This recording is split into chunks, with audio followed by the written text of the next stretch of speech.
트럼프 전 대통령 암살 미수 사건이란 대형 변수를 만난 대선 15일 오늘부터 3박 4일간 공화당 전당대회가 열립니다. 범행 동기가 아직 파악되지 않고 있는 가운데 용의자가 총격 직전 경찰과 맞닥뜨렸다는 사실이 드러나면서 경호 실패 논란도 확산하는 분위기입니다. 이런 가운데 트럼프 전 대통령이 언론과 피격 이후에 첫 인터뷰를 갖기도 했는데요. 총격 사건이 발생한 지 만 이틀이 지났는데 정확한 범행 동기는 밝혀지지 않고 있습니다. 공화당 전당대회 하이라이트인 트럼프 전 대통령의 수락 연설은 18일로 예정돼 있습니다. 정식으로 대선 후보가 되는 자리인데다 총격 이후에 첫 공식 등장인 만큼 화려한 대관식이 될 것이란 전망이 나오고 있습니다. 한편 바이든 대통령도 어제 저녁 백악관 집무실에서 대국민 연설을 했습니다. 미국의 정치 상황이 과열돼 있고 이제는 시켜야 할 때라며 냉정을 강조했습니다. 이번 사건과 관련한 음모론도 쉽게 잦아들지 않고 있는데요. 트럼프 전 대통령 피격 현장에서 유세를 지켜보다 희생된 사망자는 50대 전직 소방관인 것으로 확인됐습니다. 매티슨 경찰에 따르면 오늘 오전 남부 교외 지역인 매티슨에 있는 아마존 물류센터 내부에서 총격 사건이 발생했습니다. 지질조사국에 따르면 오늘 아침 디갤프 카운티에서 규모 3.4의 지진이 발생했습니다. 하나센터의 차기 사무총장의 단일 코백 사무부총장이 선임되었다는 소식 전해드린 바 있죠. 코백 차기 총장은 지난 4년간 사무부총장으로 재직하며 하나센터의 전략적 비전 구체화와 운영, 프로그램을 감독하는 중추적인 역할을 해온 것으로 알려지고 있는데요. 그를 직접 만나봤습니다. 켄터키주가 한국과 운전면허 상호 인정 약정을 체결했다고 밝혔습니다. 이상 이 시각 주요 뉴스입니다.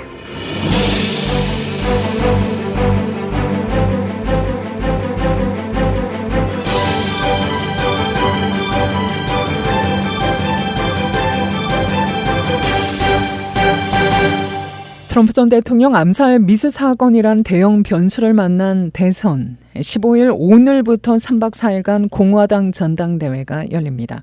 범행 동기가 아직 파악되지 않고 있는 가운데 용의자가 총격 직전 경찰과 맞닥뜨렸다는 사실이 드러나면서 경호 실패 논란도 확산하는 분위기인데요. 트럼프 전 대통령이 언론과 피격 이후에 첫 인터뷰를 갖기도 했습니다. 트럼프 전 대통령에 대한 총격 사건이 발생한 지 만 이틀이 지났는데 정확한 범행 동기는 밝혀지지 않고 있죠. 이번 사건 용의자의 이름이 20살 토머스 매튜 크록스입니다. 학창시절에 사격팀에 들어가려다 실패했다는 언론 보도가 또 눈길을 끌고 있는데요. 같은 고등학교 출신인 한 친구는 나쁜 말을 한 적이 없는 평범한 아이였다며 이번 일을 했을 거라고는 생각해 본 적이 없다고 기억했습니다. 다만 1학년 때 사격팀에 들어가려다 실패에 좌절했고 또 이후에 졸업할 때까지 지원하지 않았다는 일화를 소개하기도 했는데요. 또한 친구는 크록스가 외모 때문에 끊임없이 괴롭힘을 당했고 또 군복이나 사냥복을 입은 채 교실에 등장하기도 했다는 일을 회상하기도 했습니다.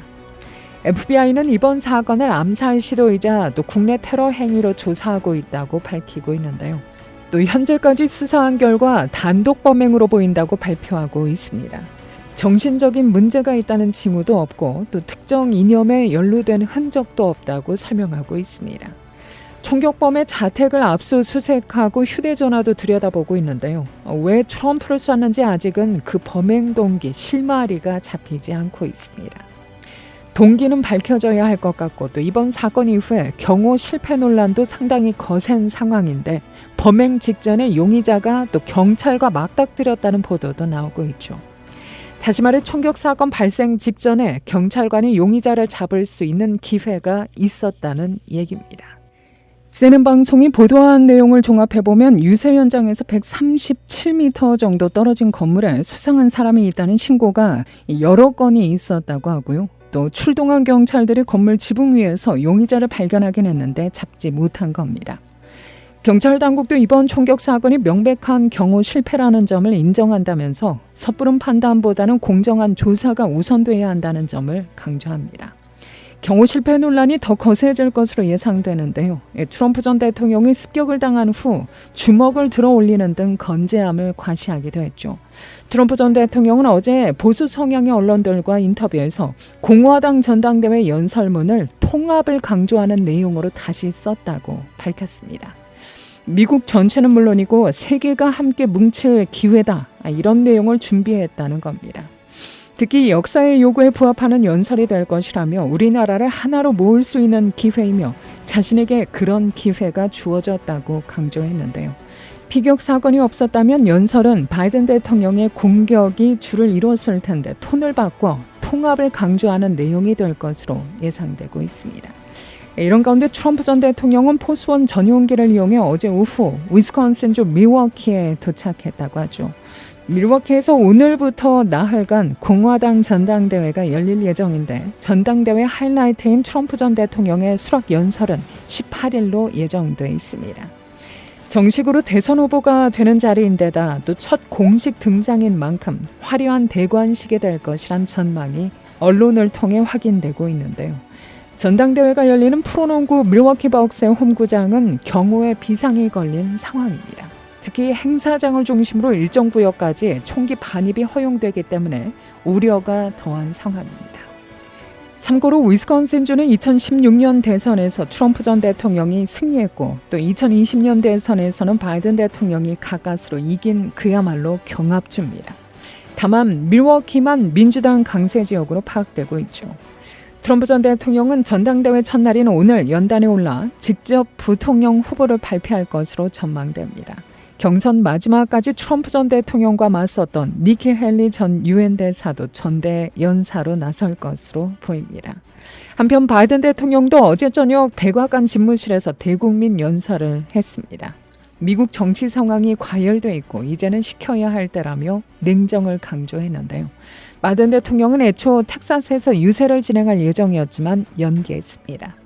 또한 조 바이든 대통령의 부인 질 바이든 여사가 유세 중 총격으로 부상한 도널드 트럼프 전 대통령의 부인 멜라니아 여사와 통화했다고 하는데요. 구체적인 대화 내용은 공개되지 않았습니다. 앞서 바이든 대통령도 피격 당일인 13일 밤 트럼프 전 대통령과 전화 통화를 가졌습니다. 또 그간 물밑 행보를 이어온 멜라니아 여사는 총격 당일 트럼프 전 대통령을 암살하려던 저격범을 괴물로 지칭하며 강력히 규탄하는 성명을 내놨습니다. 도널드 트럼프 전 대통령 피격 현장에서 유세를 지켜보다가 희생된 사망자는 50대 전직 소방관인 것으로 확인됐습니다. 조시 샤피로 펜실베니아 주지사는 어제 언론 브리핑에서 유세장에서 총격에 사망한 희생자는 전직 소방관 코리 콤퍼라토레라고 밝혔는데요. 샤피로 주지사는 콤퍼라토레가 사건 당시 현장에서 아내와 2딸과 함께 있다가 변을 당했다며 가족을 지키기 위해 몸을 날렸다고 전했습니다. 이어 코리는 트럼프의 열렬한 지지자였고 코리가 영웅으로 죽었다는 사실을 그의 아내가 모두와 공유해달라고 부탁했다고 전했는데요. 앞서 펜실베니아주 경찰은 이번 유세 현장 피격 사건으로 참가자 가운데 1명이 숨지고 2명이 크게 다쳤다고 밝혔습니다. 매티슨 경찰에 따르면 오늘 오전 남부 교외 지역인 매티슨에 있는 아마존 물류센터 내부에서 총격 사건이 발생했습니다. 총격은 오전 12시 30분경 몰머로드 7001번지에 있는 시설에서 일어난 것으로 전해지고 있는데요. 경찰은 이 지역 주택이나 사업체에 즉각적인 위협은 없다고 밝혔습니다. 이번 총격에 얼마나 많은 사람들이 연루되어 있는지는 아직 알려지지 않고 있습니다. 지질조사국에 따르면 오늘 오전 디켈브 카운티에서 규모 3.4의 지진이 발생했다고 합니다. 소모나우크 마을에서 북서쪽으로 불과 2km 떨어진 곳에서 오전 3시쯤에 일어난 것으로 파악되고 있는데요. 진동은 진원지에서 약 4마일 떨어진 샌드위치 타운에서 가장 크게 느낄 수 있었고 또 오스비고와 브리스톨과 몽고메리, 오로라, 플랜필드 등지에서도 약한 진동이 느껴졌다고 하는데요. 관련 피해 상황은 아직 보고되지 않고 있습니다.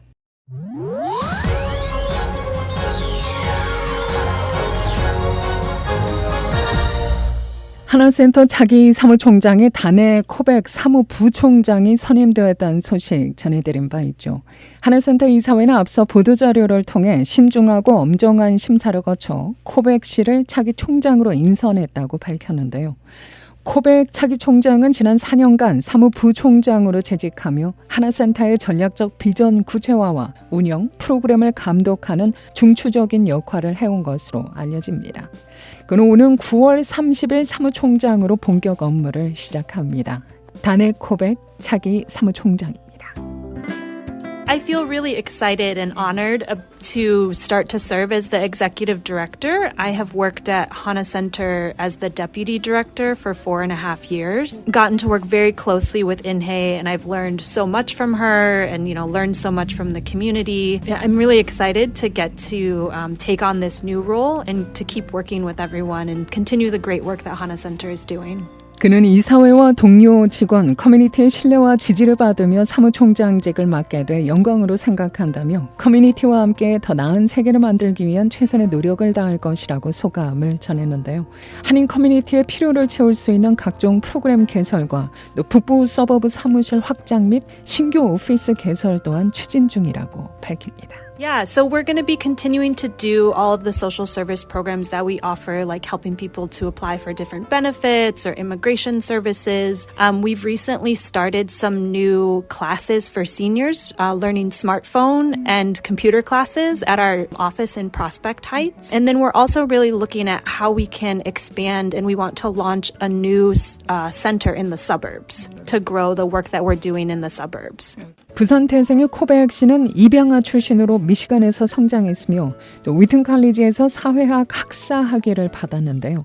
이후 이민자 인권 및 복지를 위한 다양한 비영리 기관에서 18년 이상의 경력을 쌓았고 특히 전국 이민자 정의센터에서 최고 운영 책임자로 런델 기록 법률센터에서 부소장을 역임했습니다. 또한 2008년부터 시카고 한인 입양인 협회 등 다양한 커뮤니티 활동에도 참여해왔으며 캐치의 현 자문이사로도 봉사 중인데요. 한인 입양인으로서 더 건강한 한인 사회를 만드는 데 함께할 수 있게 돼 큰 행운으로 생각한다고 말했습니다. I learned about Hana Center, and before that, Korean American Community Services, KACS, and KRCC, Korean American Resource and Cultural Center, since 2008 when I was working with the Korean adoptee community. And I've always really appreciated the work that Hana Center does to work with the Korean community, both, first generation Korean, second generation Korean Americans, adoptees. And so I've always admired the work of Hana Center, and I've always really admired Inhei. Very fortunate to be able to work in the Korean community as a Korean adoptee and to get to build relationships with people and to work together to make our community stronger. 최인의 현 사무총장은 다네 씨는 하나센터를 다음 단계로 이끌 적임자로 그 지도력은 하나센터의 목적을 그대로 담고 있으며 조직과 모금, 사업개발 및 관리 분야에서 풍부한 경험을 갖고 있어 커뮤니티를 잘 섬기고 조직할 수 있을 것으로 믿는다고 말했습니다. 부총장이니까 총장으로 돼야지 된다. 그런 거가 없었었어요. 저희는 이 과정을 아주 오픈 다 해가지고 공개해가지고 다른 분들도 어플라이 할 수 있고. 아니 저희 하나센터도 많이 알고 그리고 훌륭하시고 또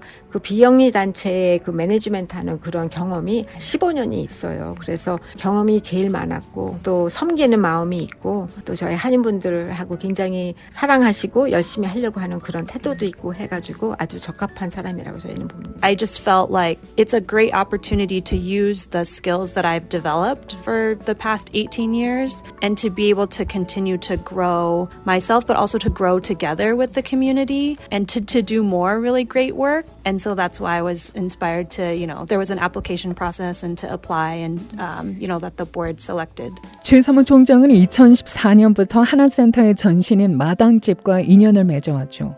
한인사회 복지회와의 통합 추진 초기 때인 2015년 합병 추진위원으로도 활동하면서 하나센터 설립에 중추적인 역할을 해왔는데요. 이후 그는 2017년 하나센터 공식 출범과 함께 사무총장직에 올랐습니다. 이민 및 법률 상담과 지역사회 교육, 주거 상담, 인력 개발, 정신건강 지원, 노인복지 및 공공혜택 등을 통해 연간 16,000명 이상의 지역사회 구성원을 돕고 있습니다. 또한 이민 및 세관 집행관들이 시카고를 포함한 일리노이 지역에 접근하지 못하게 하는 환영도시 조례와 신뢰법을 통과시켰고 또 서류 미비 이민자를 위한 의료 혜택과 서류 미비 이민자 학생을 위한 장학금 그리고 모든 사람에게 한 종류의 운전면허증이 발급돼 서류 미비 이민자의 면허증이 별도 색으로 구분되지 않도록 하는 등 여러 제도적 성과를 이끌어냈습니다. 10년 가까이 센터를 이끌어온 최 총장이 기대하는 하나센터의 미래 모습은 무엇일까요? 저희가 이제 앞으로 할 거가 그리고 아주 엑사이팅하는 거죠. 신나게 지금 할 수 있는 거는 내년이나 후년에는 저희가 지금 서버에서도 더 크게 센터를 해가지고 한인분들이 들어오실 때 좀 쉽게 할 수 있는 그런 거를 이제 할 작업을 시작을 했어요. 저금도 해놨고 저희 하나센터가 저희가 하는 프로그램을 여러 가지 그거를 부서를 다 해석을 하고 과연 빌딩이나 건물 같은 거의 필요성이 뭔가 하는 그런 거를 그러니까 연구하는 그런 거가 또 있더라고요. 그래서 그거를 저희가 펀딩을 받아가지고 그래서 맥칼터 파운데이션에서 그런 거 지금 저희들을 돕고 있어요. 한편 최 사무총장은 하나센터의 5개년 전략 계획을 수립했다고 하는데요. 그 우선순위는 풀뿌리 지역사회의 힘을 키우고 더 강한 프로그램 확립을 위해 노력, 더 강력하고 지속 가능한 조직으로 성장시키는데 그 목적을 둡니다. 최 사무총장은 임후 올해 말까지 상임 고문직을 맡아 업무 인수인계를 마무리하고 미교협과 함께 별도 기관 설립을 구성한다는 계획입니다. 미교협하고 함께 좀 다른 기관을 만들고 있어요. 저도 이제 저는 이런 일을 한 40년을 했어요. 제가 배운 거 우리 이런 기관들이 어떻게 발전을 해서 어떻게 우리 한인사회 물론 또 아시안 커뮤니티를 앞으로 보면서 어떻게 발전을 돼야지 되나 하는 그런 것도 좀 연구도 하고 또 트레이닝도 시키고 다른 그 사무총장들 또 미교협에서는 5군데 기관이 있어요. 전국으로. 그래서 그런 분들 코칭도 해드리고 고장에서도 뉴욕이나 텍사스나 버지니아, 펜실베니아, 조지아 이런 데서도 저희가 그런 거 가르쳐 드려서 좀 잘 발전할 수가 있게 앞으로 보면서 그래서 그런 일을 할 것 같아요. 켄터키주가 한국과 운전면허 상호 인정 약정을 체결했습니다.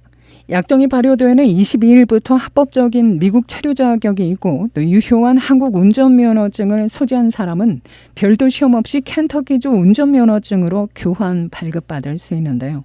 또한 한국에 합법적으로 체류하면서 외국인 등록을 마치고 또 켄터키주 운전면허증을 소지한 사람은 마찬가지로 별도의 필기 기능 시험 없이 적성 검사만 받고 한국 운전면허증을 취득할 수 있습니다. 켄터키주에는 12,000여 명의 재외국민이 거주하며 미국 주 가운데 한국과 26번째로 상호 인정 약정을 맺었습니다. 최근 연구에서 미국의 복음주의자들이 코로나19 팬데믹 이전보다 더 자주 교회에 출석하고 있는 것으로 나타났습니다.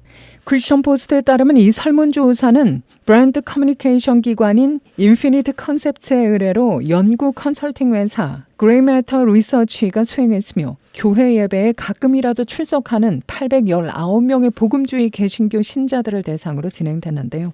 데이터에 따르면 약 15%의 복음주의자들이 교회의 대면 예배에 출석하기 전 디지털 방식으로 새로운 교회로 확인하는데 이는 팬데믹 이전의 5%에 비해 현저히 증가했습니다. 그러나 연구에 따르면 35세 미만의 복음주의자들 중 대부분 78%가 예배 모임에 직접 참여해 현재 다니는 교회를 찾았는데요. 반면 젊은 성인의 단 4%만이 온라인 디지털 예배를 통해 현재 교회를 처음 경험했다고 밝혔습니다. 시카고 기독교 방송국이 선교 사업의 일환으로 매년 추진해오고 있는 달력 주문을 받고 있습니다. KBS의 달력은 한국 최대 달력 제조업체와 협력해 구매 공급해드리고 있는데요. 전파 선교 후원자의 마음으로 올해도 여러분의 적극적인 참여와 도움의 손길을 부탁드립니다. 7월 말까지 주문하시면 제조업체 판매 단가에서 40% 할인해드립니다. 달력 관련 문의는 전화 847-583-0191번으로 연락주시면 됩니다. 날씨입니다. 오늘 오전 오후에는 다소 구름 낀 대체로 맑은 날씨 이어지겠으나 저녁 시간대 또 한 차례 폭풍우 소식 전해지고 있는데요. 비올 찬스는 65%입니다. 예상되는 낮 최고 기온은 92도, 밤 최저 기온은 68도, 내일 낮 최고 기온 84도, 밤 최저 70도입니다. 맑게 개인 날씨 현재 예상됩니다. KBS 모닝 포커스 데일리 뉴스는 삶을 마무리하는 순간을 여러분과 함께합니다. 가장 저렴한 비용과 신뢰를 바탕으로 정성을 다하는 줄리심 장의사, 최신학문과 기술 연마를 통해 최상의 치료로 보답하는 김광수 치과, 모든 보험을 원스톱으로 해결해 드립니다. 한인사회를 위한 박상화 종합보험, 최고의 상품으로 소비자의 행복을 책임지는 영신건강 제공으로 함께합니다. 오늘도 하나님의 큰 위로와 축복이 함께하기를 소망합니다.